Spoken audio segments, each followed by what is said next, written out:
Okay, I'm going to attempt to explain how to restore your or restore your brake calipers. On most old motorcycles, you will run into this problem. The brake calipers will be jammed and clotted because the brake fluid actually crystallizes. So you will need to clean them out in order for them to work properly. A symptom of a malfunctioning brake caliper is that it's gripping constantly. It might even cause, if you're driving the bike, for your discs. Okay, it'll cause your discs to actually turn black hot. So they actually turn black because they're so hot. Now, what you need to do is you need to clean your brake cylinder, your brake caliper. All right,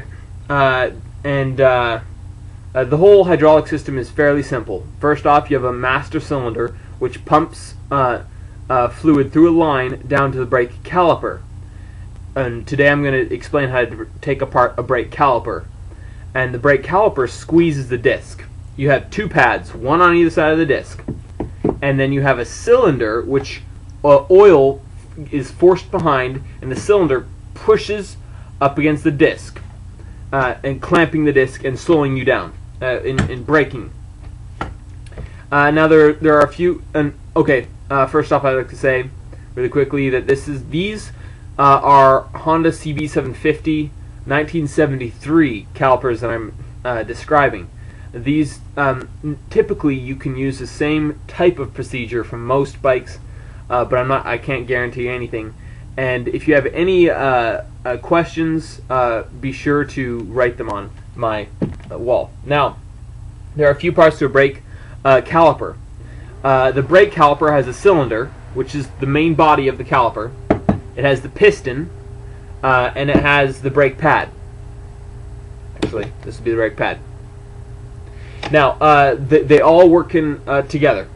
First, you have the piston, which sits inside the cylinder, and oil's forced behind it. Then you have the brake pad, which is pushed up against the disc to cause it to grip the disc.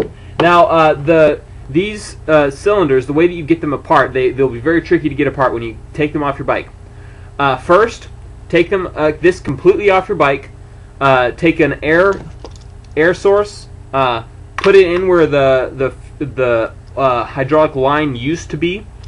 It's no longer there, right? You take your air source, securely and airtight, put it onto the hole, pull the trigger, and and out of this end will pop the piston. Now it will pop out, so you want to. What I typically do, I'll take a rag. I'll take a rag and wrap this like this. You see how it's done? Put the pressure, pop, and the rag will stop the piston from flying out. That's one technique. Although typically the pistons are so stuck and corroded that they won't come out that way. Second way is to unscrew the bolts that fasten it to the bike.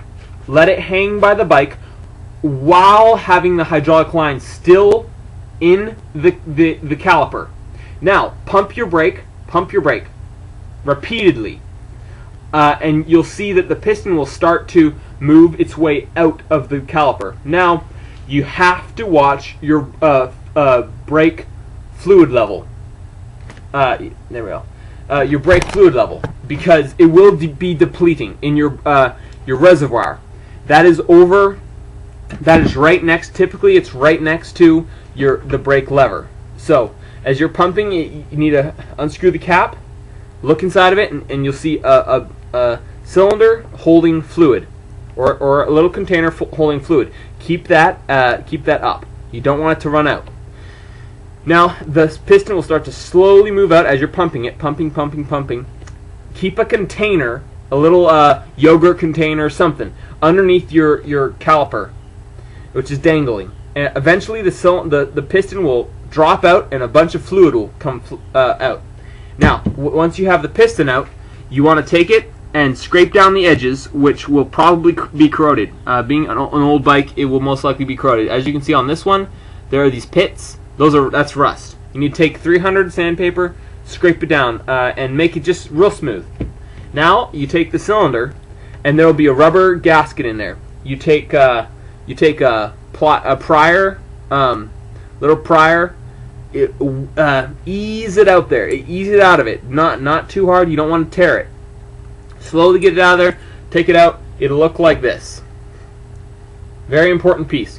Now, now you want to take some sandpaper, 300 once again. Scrape down the walls of this. Inside of this will typically be clotted brake fluid, and that is the reason for your brakes malfunctioning and gripping. Now you want to scrape down the walls nice and smooth, and your piston will be able to fit in there and slide in and out of there. If you can get in right, you have to get it in just right. It'll slide in and out of there. See? Anyways, you see? It'll slide in and out. You want to make sure it's just like that.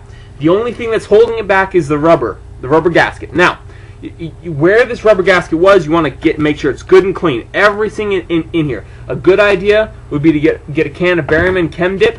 It's about 20 bucks. Get it. Just drop this in there for a night.